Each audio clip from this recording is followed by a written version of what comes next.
नमस्कार, मैं संदीप पुंडीर और आप देख रहे हैं समाचार एक्सप्रेस। चलिए देखते हैं आज की खास खबर। हसाइन क्षेत्र के गांव बनवारीपुर में 19वां जय बांके बिहारी प्राकट्य उत्सव के उपलक्ष्य में चल रही श्रीमद् भागवत कथा के सप्तम दिन सबसे पहले श्री बांके बिहारी जी मंदिर प्रांगण में श्री बांके बिहारी जी के सम्मुख वैदिक विधि विधान के साथ हवन यज्ञ हुआ, जिसमें आयोजक अवधेश कुमार ने अपने परिजनों के साथ हवन यज्ञ किया। इसके बाद दूर दराज से आए हुए साधु संतों को भोजन प्रसादी खिलाई गई। सभी को दान दक्षिणा देकर सभी से आशीर्वाद प्राप्त किया।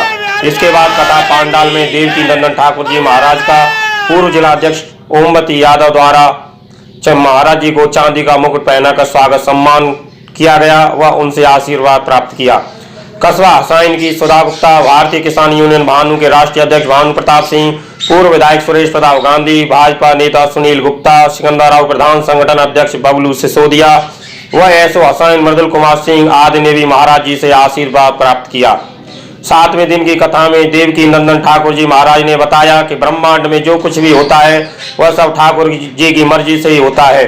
दूसरों के हृदय की खुशी सबसे बड़ी संपत्ति है। कभी भी किसी का हृदय नहीं दुखाना चाहिए। दुनिया का सब कुछ देकर भी एक श्वास नहीं खरीदी जा सकती। एक एक श्वास अनमोल है, इन्हें व्यर्थ न जाने दें।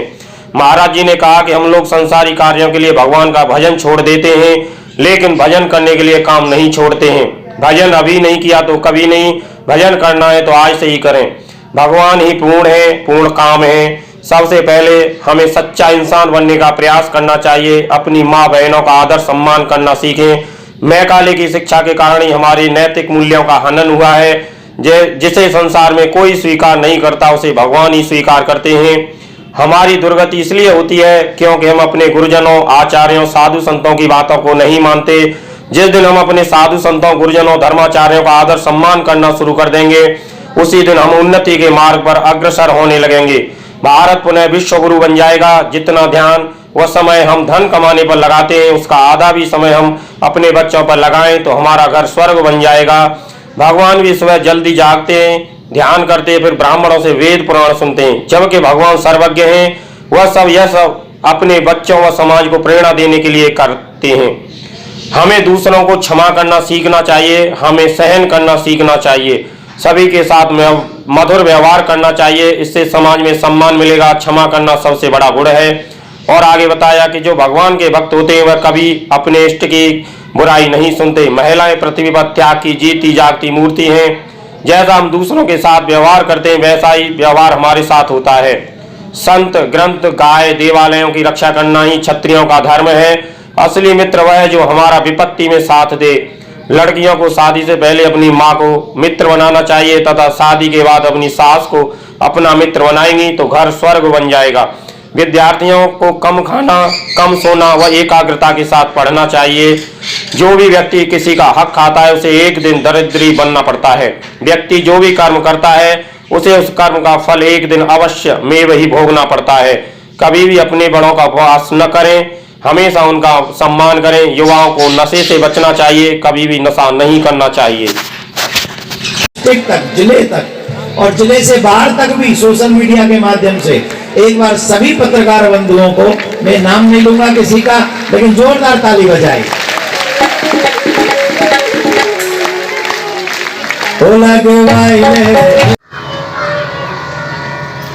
कहीं जा रहे थे,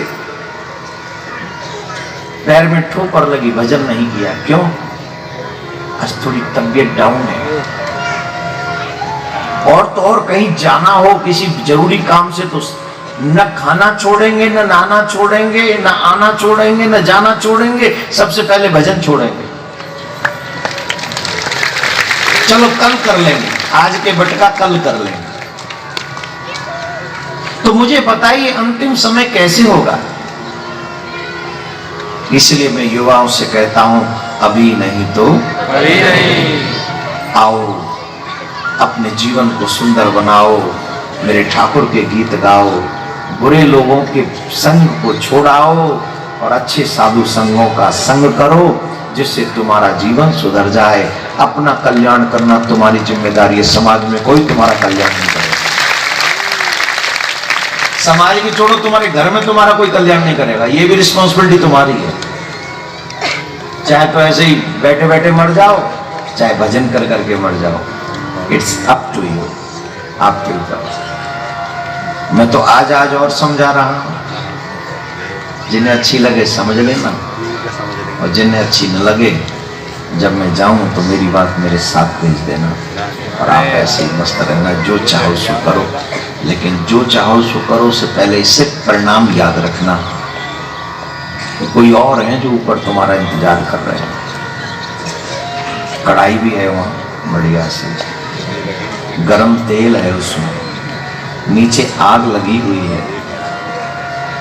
भयंकर तेल में खौल रही है ना। जब पापी जाते हैं तो लोगों को भगवान यमराज के दूत उसमें डाल देते, खोलते हुई कढ़ाई। तेल शुद्ध श्रीमद् भागवतम, वाय क्यों? अभी यहाँ लगातार कई दिनों से आप कथा सुन रहे हैं, ईमानदारी से बताइए विचार परिवर्तन हो रहे हैं कि नहीं? नारे तुम खाड़े हो, खाड़े तुम नहीं, हाँ तुम, हाँ जोड़ती बोलो, कौन? विचार खूब है रे, विचार बदल रहे ना, कथा सुन के पक्को बदल रहे ना, पक्की बात। अच्छा, और कौन कौन के बदल रहे ने हाथ उठा के बता सको? वहीं थे? अच्छा नहीं, चलो बैठो, आप बैठो, धन्यवाद। युवा बच्चे हाथ उठाकर बताएं जिन्होंने कथा पूरी सुनी और जिनको लगाओ कि हमारे विचार बदले। युवा बच्चे हाथ उठाकर बताइए। बाबा को इतना कष्ट हुआ, मेरी वजह से बाबा इतनी देर गंगा में रहे, तो द्रौपदी ने अपने नई साड़ी के पल्लू को फाड़ा, नई पहनी थी, और वो साड़ी का पल्लू फाड़ा और कहा बाबा ये लीजिए, वो गंगा में बहा दिया, आप इसे पहन के बाहर आ जाए। और बाबा ने उसे लंगोटी बनाया और बाबा के नैनों में अश्रु आ गए। दुर्वासा ऋषि वैसे बड़े क्रोधी है, कहने लगे बेटी एक संत की लाज रखने के लिए आज तूने अपने साड़ी को फाड़ दिया, आज मैं आशीर्वाद देता हूँ जब भी भगवान कभी न करे ऐसा हो और तुझ पे संकट आएंगे तो भगवान भी तेरी रक्षा करने के लिए तेरी बिगड़ी बना दे, तेरी बिगड़ी बना देगी चरण रज राधा प्यारी, तेरी बिगड़ी बना देगी चरण रज राधा प्यारी, तेरी बिगड़ी बना देगी चरण रज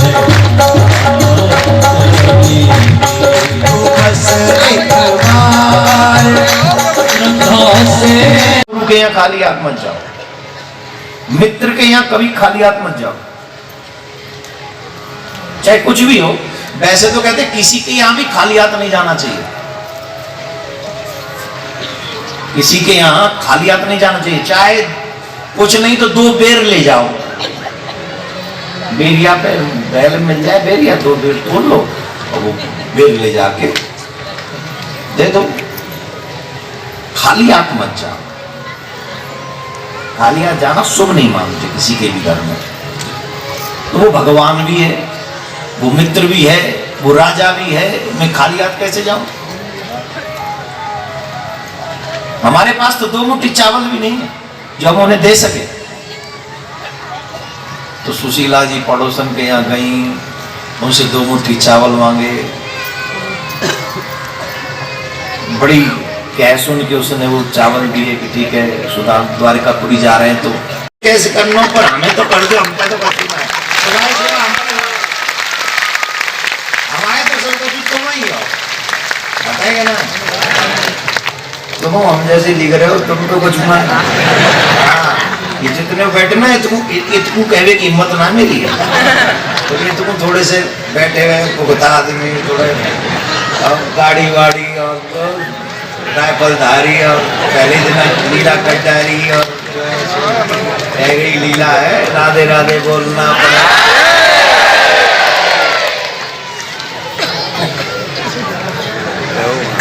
गाँव में रक्त निकल रो पामन में थे और फिर पूछ रहे तुम हमें उतराई में कहा दोगे। जैसी उतराई को नाम सुनो, जितनी जल्दी नाम में बैठे वहां डबल जल्दी करी उतर गए। दायित्व तो है कि भाई कोई मेहनत करे तो उसका फल उसको देना चाहिए, पर ये तो मांग रहे हैं तो हम पे तो कुछ है ही नहीं, इसलिए सुदामा जी उतर गए। बोले भैया पहनावे ले जा। क्यों क्यों ले जा? अभी तो बोले पार कर दो। बोले पार तो कर दो, पर मुंह पे उतराई देवी को छूना है ना। कछूना है क्या मतलब? कुछ तो होगा। बोले भैया मुंह पे कछू ही ना है। बोले भगवान इतना निर्दयी थोड़ी है कि किसी को कुछ भी ना दे। भगवान दयावान है, कुछ ना कुछ वो जरूर देता है। सुदामा जी बोले बात तो सांची कह रहा है, भगवान इतना निर्दयी ना है जो कछु न दे। कछु तो दया हुए, पर जो मोह दया है ना वह कोई लेना ना चाहे। भगवान बोले टेंशन मत लो, चाहे कोई ना लेना चाहे भैया मैं ले लू। तू बता तो सही, तू देव का भगवान। पंडित जी आप बताओ वहां पे कहा देव? तो बोले महाराज वो कछु ना दो सिवाय दरिद्रता के। दरिद्र नारायण घर में वास कर रहे हैं हमारे में, कछु ना सिवाय उनके। वो आए हमारे यहाँ भगवान ही कर पाते। भगवान बोले तो ये भी बहुत बड़ी बात है, आओ बैठो हमारे नाम में। आज हम तुमसे दरिद्रता को उतराई के रूप में ले लेते, आज से तुम्हारी दरिद्रता हमने ले ली। आओ हम तुम्हें पार करते। बजा ली ताली।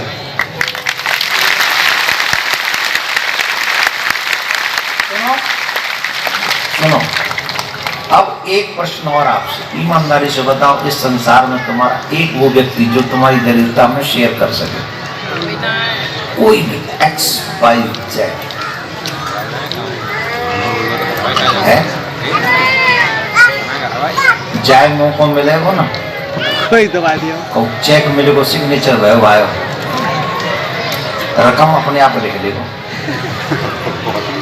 जिसे मौका मिलेगा वो दरिद्री तो बना देगा, पर दरिद्र में शेयर। ऐसा दयालु मेरा गोविंद मेरा कृष्ण। बोले प्रभु ये तो घटना गलत है, आपने हमारा कार्य करना प्रारंभ कर देंगे तो हमारी आवश्यकता ही नहीं। भगवान बोले क्या हुआ? बोले प्रभु सुदामा के भाग्य में संपत्ति है ही नहीं। सुदामा के भाग्य में देखिए यहां लिखा हुआ है श्री क्षय, मतलब संपत्ति का नाश। तो जिसकी संपत्ति का नाश यहां लिखा हुआ है हमारे रजिस्टर में, उसे दो लोग की संपत्ति कैसे दे दी गई? भगवान ने कहा कि तुमने इसमें ये लिखा है कि सुदामा ने हमको 2 मुट्ठी तंदूर खिलाए। बोले नहीं ये तो नहीं लिखा, अभी अभी की घटना है। बोले तो लिखो। लिखो, उसमें लिखा सुदामा ने श्री कृष्ण को 2 मुट्ठी तंदूर खिलाए। ध्यान से सुनना, 2 मुट्ठी तंदूर खिलाए। बोले हाँ। अब भगवान ने पूछा धर्मराज से कि अब हमें ये बताइए, जो व्यक्ति हमें 2 मुट्ठी तंदूर खिलाए उसका क्या फल होना चाहिए? कोई भी व्यक्ति अगर 2 मुट्ठी तंदूर हमें खिलाए तो उसका फल क्या है? अब तो भगवान धर्मराज देख रहे थे, क्या आप बताएं कृपा करके। भगवान से कहा आप ही बताइए। तब भगवान ने कहा सुनो, जो व्यक्ति एक बार मुझे भोजन करके वो करा के तृप्त करता है, इसका मतलब है वो पूरे ब्रह्मांड को भोजन करा के तृप्त कर देता है एक बार। जिसके द्वारा प्रदान किए हुए भोजन को मैं ग्रहण कर लूं तो और मैं तृप्त हो जाऊं, तो मैं अकेला तृप्त नहीं होता, पूरा विश्व तृप्त होता है। और सुदामा ने मुझे 2 बार तृप्त किया है 2 मुट्ठी तंदूर देकर। तो बताओ पूरे विश्व को 2 बार उसने भोजन कराया, उसका जो फल है मैं उतना ही सुदामा को दे रहा हूं। 2 लोग की संपत्ति उड़ा देते हैं, हंसी करते हैं, उपहास करते हैं, लेकिन एक बात कभी नहीं भूलनी चाहिए, बड़ों का उपहास करने के बाद ही पूरे यदुवंश का नाश हो गया। किसका? यदुवंश का। और ये आज के यदुवंश की बात नहीं कर रहा हूं, ये उस समय के यदुवंश की बात कर रहा हूं जहां यदुवंश का एक छत्र राज्य था, जहां भगवान श्री कृष्ण विराजमान थे, जहां बलराम जी महाराज विराजमान थे, जहां एक से एक योद्धा विराजमान था। क्या हुआ कि एक बार द्वारका के आसपास में कुछ 4,32,000 वर्ष की आयु है कलयुग की। कितनी? जोर से बोलो। 4,32,000 वर्ष की आयु है। कलयुग को 4 चरणों में बांटा गया है। पहले चरण में जीव की आयु है 100 वर्ष, दूसरे में 50, तीसरे में 25 और चौथे में 12.5। और घोर कलयुग वो होगा जिसमें 9 वर्ष का बच्चा दादा बन जाएगा, नाना बन जाएगा। कितना? बहुत से लोग कह रहे होंगे how is it possible, how is it possible कि 9 वर्ष का बच्चा ग्रैंडफादर बन जाएगा, become a grandfather. Yes, it's true. जहां कोई हजारों वर्ष जीते थे, 1 लाख वर्ष की आयु होती थी, वहां कोई कहते थे कि 15-20 साल के लोग 25 साल के, कोई 18 साल के, 15 साल के माँ बाप बन जाएंगे, तो उनको भी आश्चर्य होगा कि नहीं होगा? उस समय वो लोग जीते ही 1 लाख वर्ष थे, 60,000 वर्ष, 10,000 वर्ष, 1,000 वर्ष। और अब जीता ही व्यक्ति कितना है? 50, 60, 70, 80, ज्यादा ही कोई, अच्छा है तो कोई ज्यादा ही 100 वर्ष। तो 9 वर्ष, देखिए कलयुग के लोग हैं, जरा ध्यान से सुनो, मैं 5 मिनट इस पे जरूर बोलना चाहूंगा। और ये डरावना प्रसंग है, तो डरना सीखो, थोड़ा सा डरो इससे। इससे डरोगे तो पाप से डरोगे। घोर कलयुग है जब 9 वर्ष का बच्चा दादा और नाना बन जाएगा। कलयुग की भयंकर स्थिति होगी, पशुवत आचरण व्यक्ति करेगा। जैसे पशु खाने में पीने में कोई सोच विचार नहीं रखता है, रहने में सहने में कोई सोच विचार नहीं रखता है, आने में जाने में कोई सोच विचार नहीं रखता है, वो सेम कंडीशन इंसान की, मानव की हो जाएगी। और आप देख लीजिए, खाने का आचरण बिगड़ गया, कहीं भी चला जाता है, ये आचरण बिगड़ गया। रहन सहन का कोई नहीं है, कहीं भी रहे। होटलों में कौन कौन, जिन बिस्तरों पे आप जाके सोते हो, उन पे कौन कौन कैसा कैसा सोता है, कोई जानता है? सब आचरण ये खराब हो गया। चलो इतना ही नहीं है, मानसिक बुद्धि जो है वो भी खराब हो रही है। एक और बात, ये तो छोटी छोटी बातें हैं, इस सबसे बड़ी खतरनाक बात ये है, डे बाई डे उसकी हाइट कम होती चली जाएगी। चने के पेड़ के नीचे बैठ के छांव लेगा, इतनी उसकी हाइट रह जाएगी।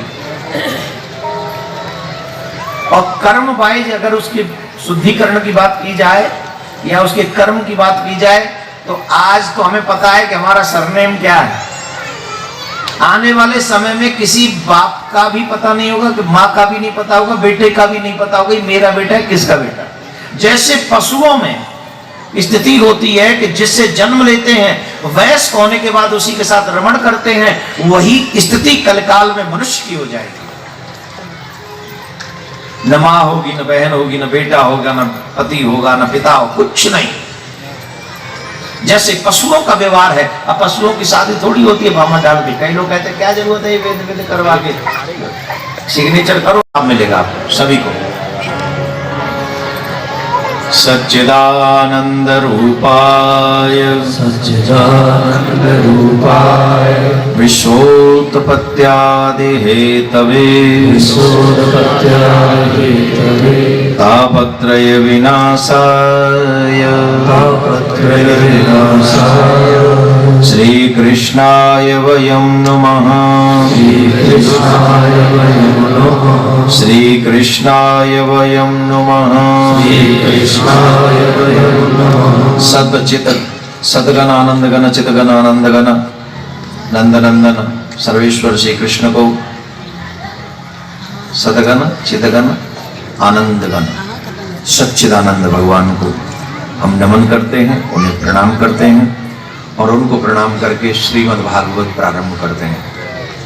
भागवत में 12 स्कंद हैं, जिसमें प्रथम स्कंद में प्रश्नों के साथ भागवत प्रारंभ की जाती है। प्रश्न यही है, भागवत संबंधित, भक्तों से संबंधित प्रश्न है। जो ब्रह्म को जानने की जिज्ञासा है, ईश्वर को जानने की, अथातो ब्रह्म जिज्ञासा, ब्रह्म को जानने की जिज्ञासा हम सब में होनी चाहिए, ईश्वर को जानने की जिज्ञासा। तो प्रश्नों के साथ 24 अवतारों का वर्णन भागवत के प्रथम स्कंद में, जिसमें 19 अध्याय हैं। द्वितीय स्कंद में 10 अध्याय हैं, जिसमें सद्यो मुक्ति, कर्म मुक्ति का वर्णन किया गया है। तृतीय स्कंद में 33 अध्याय हैं जिसमें सृष्टि का सृजन कैसे हुआ इसका वर्णन किया गया। नारायण की नाभि से कमल, कमल में से ब्रह्मा, फिर ब्रह्मा जी के द्वारा सृष्टि का सृजन, ये सृष्टि के सृजन की चर्चा की गई। चतुर्थ स्कंद में 31 अध्याय है जिसमें चारों धर्मों के व्यवस्था का वर्णन किया गया कि चारों धर्म के जो लोग हैं उनका धर्म क्या है। इसमें ऐसे भी समझे कि आप पहले ब्रह्मचर्य, जन्म से लेकर 25 साल तक की आयु तक ब्रह्मचर्य का पालन रखना चाहिए, 25 से लेकर 50 साल तक की आयु तक गृहस्थी रहना चाहिए, और 50 से लेकर 75 तक वानप्रस्थी रहना चाहिए, और उसके बाद 75 से लेकर जब तक जीवित रहे सन्यासी रहना चाहिए। ये हमारे चारों धर्म हैं, इनका वर्णन किया गया। पंचम स्कंद में 26 अध्याय है जिसमें स्थान शक्ति लीला का वर्णन है। षष्ठम स्कंद में पोषण लक्षण लीला का वर्णन है जिसमें 19 अध्याय है। सप्तम स्कंद में 15 अध्याय है जिसमें ऊती लीला का वर्णन है। अष्टम स्कंद में 24 अध्याय है जिसमें मनवंतरों का वर्णन है, कौन से मनु कब आते हैं और कौन से मनु का राज्य किस समय होता है, इन सब का वर्णन अष्टम स्कंद में है। नवम स्कंद में भी 24 अध्याय हैं जिसमें ईशान लीला का वर्णन किया गया है। और 10वें स्कंद में 90 अध्याय है जिसमें भगवान के जन्म से लेकर द्वारका तक की लीलाओं का वर्णन किया गया है। 10वां स्कंद सबसे बड़ा स्कंद है जिसमें भगवान की बाल लीलाओं का, मथुरा की लीलाओं का और द्वारका की लीलाओं का विस्तार से वर्णन किया गया है। पूर्वाद और उत्तराद दो में बांटा गया है ये 10वां स्कंद। एकादश स्कंद में मुक्ति लीला का वर्णन है जिसमें 31 अध्याय है। द्वादश स्कंद में 13 अध्याय है जिसमें आश्रय लीला का वर्णन है।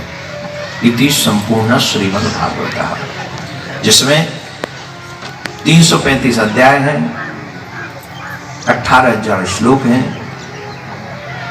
12 स्कंद हैं। राजा परीक्षित को आज 7वें दिन अपने स्थान से खड़े हुए सुखदेव मुनि का तिलक किया, द्रव्य दक्षिणा देकर उनको साष्टांग दंडवत किया। उनको सुखदेव जी आशीर्वाद देकर गए। राजा परीक्षित तक्षक के इंतजार के लिए, प्रतीक्षा के लिए गंगा के तट पर आए, कुछ आसन पर बैठे। तक्षक का आना और डसना ये श्राप की पूर्ति वर था। राजा के प्राण तो उसी समय भगवान में समा गए जिस समय भागवत संपन्न हुई थी। बोले भागवत महापुराण की जय। भागवत के अंतिम श्लोक आप सभी उच्चारण करेंगे। नाम संकीर्तनम यस्य, नाम संकीर्तनम यस्य, सर्व पाप प्रणाशनम, सर्व पाप प्रणाशनम, प्रणामो दुख समनस, प्रणामो दुख समनस, तम नमामि हरिम परम, तम नमामि हरिम परम। श्री व्यास जी महाराज ने कहा है, हे कलयुग के लोगों, कलिकाल में श्री भगवान के नाम का ही आश्रय लेना चाहिए। जो जीव कलिकाल में भगवान के नाम का आश्रय लेते हैं वो सहज भवसागर से पार हो जाते हैं। और जिनसे इतना सरल मुक्ति का मार्ग भी नहीं स्वीकार किया जाता वो तो पुनरपि जन्मम पुनरपि मरणम पुनरपि जन्मनि जठरे शयनम, बार बार मरने। हमारे जगदीश भाई साहब 2 शब्द कहेंगे इस आयोजन के लिए, और उसके बाद में हमारे श्री भारतीय किसान यूनियन के नेता ठाकुर भानु प्रताप जी हैं, वो भी मंच पे आ जाएंगे। और जीते लाला जी की जो सेठानी हसाइन से, उनसे भी निवेदन करूँगा वो भी मंच पे आके पूजन करेंगी।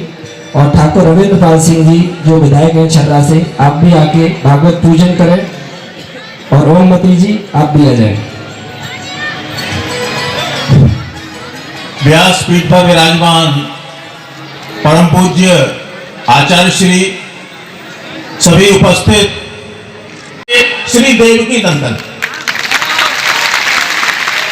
आप यहाँ बनवारीपुर में आए हैं कि खिलता हुआ गुलाब है बनवारीपुर, एक सुनहरा ख्वाब है बनवारीपुर। यहाँ की भूमि पर आपका स्वागत है। ये सचमुच लाजवाब है बनवारीपुर। और इसी क्रम में मैं महाराज जी ने जो युवाओं को आज संदेश दिया है, कथा तो सुनाई बहुत अच्छी है, उनके शब्दों में चकाचक और पुरजोर है, इसीलिए वंश मोर का शोर है। तो मैं निवेदन किया है कि भक्तों के हृदय सम्राट भाल के चंदन है, भक्ति मार्ग पर सतत गतिमान स्यंदन है, बनवारीपुर पधारने पर हार्दिक स्वागत, कथा का मर्म समझाने वाले श्री देवकी नंदन है। और देखिए, आपने उनकी बातों में सुना होगा, समाचार में भी देखा होगा, इसलिए निवेदन किया है कि बरगद की छांव जैसे हैं, प्रियतम के गांव जैसे हैं, कि अन्याय के विरुद्ध अड़ते हैं, आप अंगद के पांव जैसे हैं।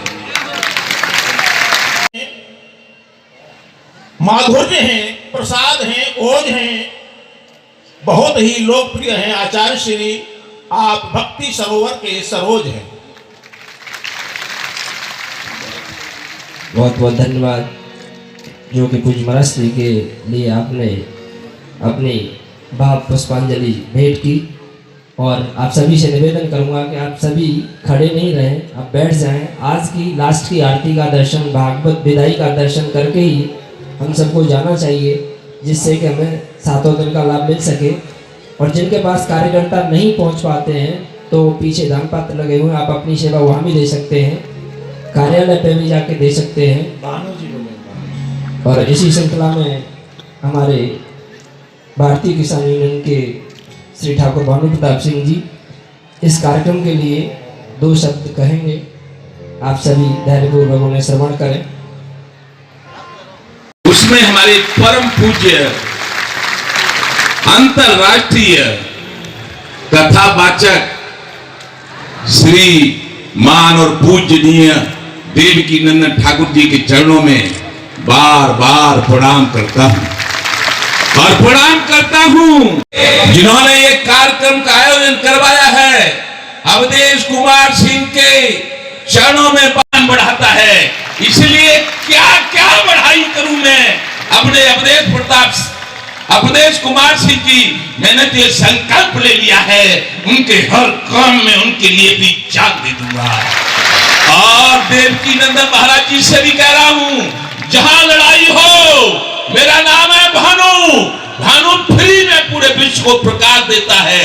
भानु का पर्यायवाची शब्द सूर्य होता है, तो फ्री में प्रकाश, लेकिन जब गर्मी पे आता है तो कपड़े उतरवा देता है।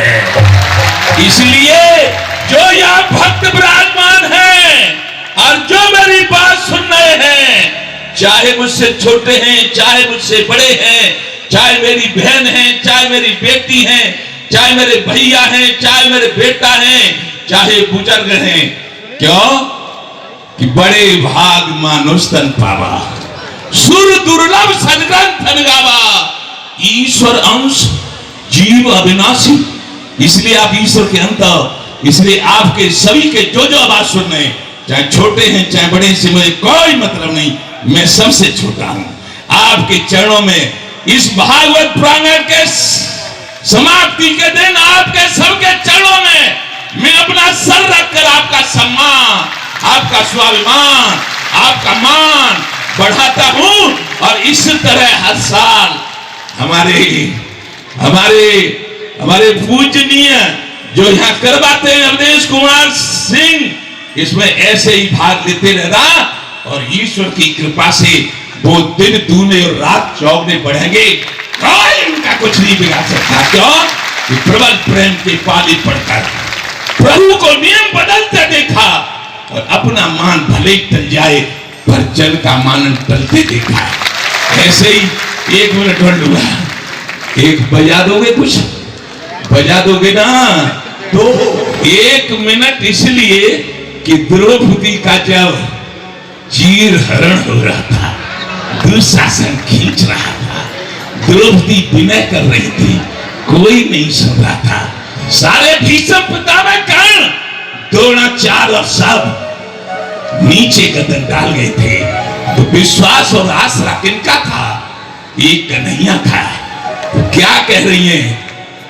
श्री कृष्ण गोविंद हरे मुरारी, हे नाथ नारायण वसुदेवा। श्री कृष्ण गोविंद हरे मुरारी, बोला सब बोलो।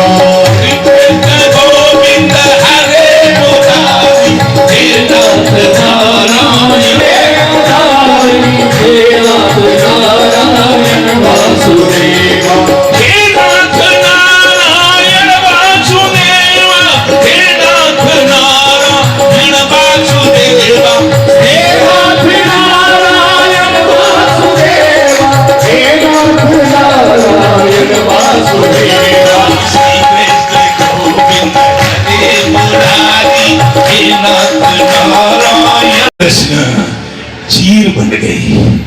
दुशासन हार गया, खींचते खींचते बेहोश हो गया। तो लोग क्या समझने लगे कि सारी भी नारी है के नारी भी सारी है, सारी की नारी है के नारी की सारी है,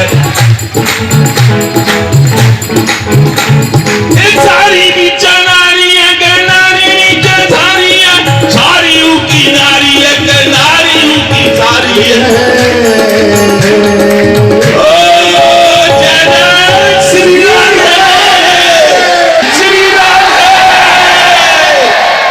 श्याम सबको चरण वंदन।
भागवत खत्म होने के बाद आप लोग सबको सब आराम से, इतनी बड़ी भीड़ में जल्दबाजी न करें, तो आराम से अपने अपने घर पर जाएं। बच्चों को साथ लेके जाएं, कोई बच्चा न भटक जाए। तो मेरा आप लोगों से अनुरोध है, आराम से इतनी बड़ी भीड़ में हलचल न करें, आराम से भागवत खत्म होने के बाद आराम से अपने घर जाएं।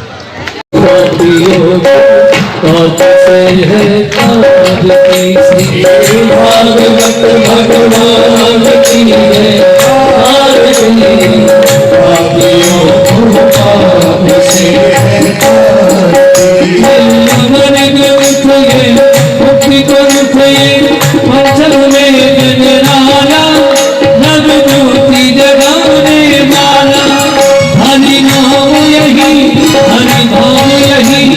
जग के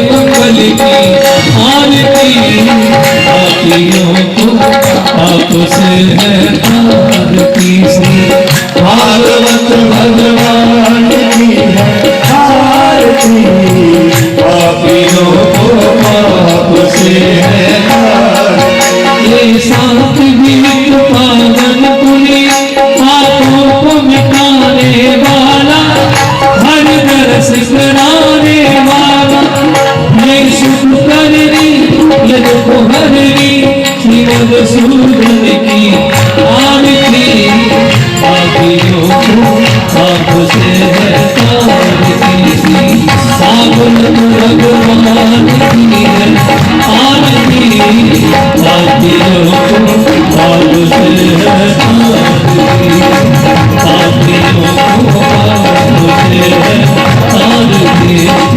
तारती, पापियों को आपसे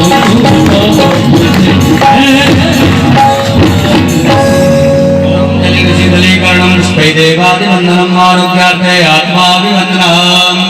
ओम देव हो शांतिरंतरिक्षं शांति पृथ्वी शांतिराभः शांतिरोपदया शांति वंकटया शांति विश्वदेवाः शांतिर्वदान्ति ब्रह्मकुं शांति शांतिरेवदान्ति चाभाव शांतिरेधि मंत्रपुष्पाञ्जलिम्। ओम यज्ञेन नमयदन्त देवास्तानि धर्माणि पदवान्यादन्ना तेहनाकं महिमानः सदन्तजत्रभूर्वेदाध्याः शान्तिदेवाः। हरिः ओम् एकदन्ताय विद्महे वक्रतुण्डाय धीमहि तन्नो दन्तिः प्रचोदयात्। ॐ तत्पुरुषाय विद्महे महादेवाय धीमहि तन्नो रुद्रः प्रचोदयात्। श्रीवन्निकाम्बुलचम्पकपालफलप्रे पुन्नागजादिकलभे जलधारपुष्पै बिल्वप्रभालतुलसी दलमञ्जरेभिः त्वां पूजयामि जगदीश्वरमेकजीना नानासुगन्धपुष्पाणि यथा कालो भवानि च पुष्पाञ्जलिर्मया दत्तः विहारं परमेश्वरा। एतन्मन्त्र पुष्पाञ्जलिं समर्पयामि। आप सभी से निवेदन, जो भी मंच पे हैं शीघ्रता से मंच खाली कर दें। हमारे मुख्य यजमान सिर्फ मंच में रहेंगे और उनके सुपुत्र, बाकी सब लोग मंच से नीचे आ जाएं। श्री कृष्ण गोविंद हरे मुरारी, हे राम तुम्हारा वासुदेव। कृष्ण गोविंद गोविंद हरे मुरारी, हे नाथ नारायण वासुदेव। श्री कृष्ण गोविंद हरे मुरारी, हे नाथ नारायण वासुदेव। श्री कृष्ण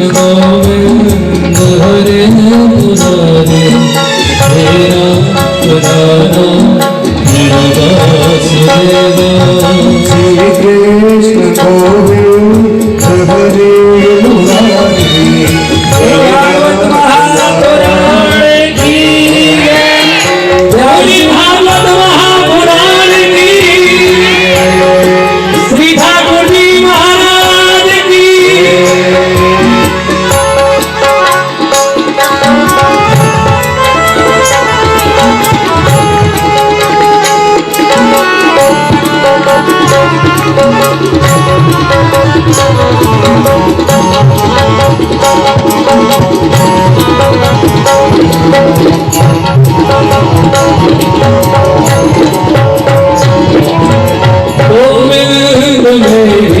यही प्रार्थना है, भूलो नहीं मैं कभी नाम तेरा।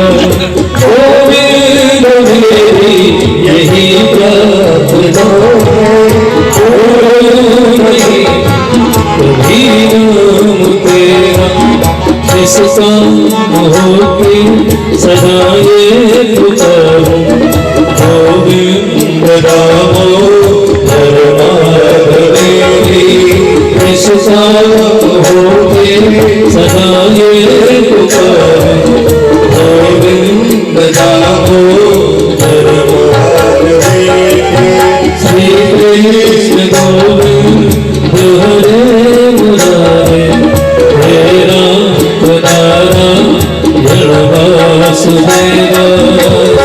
कृष्ण गोविंद हरे मुरारी हे नाथ नारायण वासुदेवा हरे कृष्ण गोविंद हरे मुरारी हे नाथ नारायण। सभी सामने स्टॉल से ले लेंगे और जाते समय आपको जिनको भी अपनी शुभ राशि देने समय कार्यालय लगा हुआ है वहाँ जाके दे सकते हैं। और जिनके बाल गोपालों का विशेष ध्यान रखें, अपने बच्चों को अपने साथ लेके जाएं।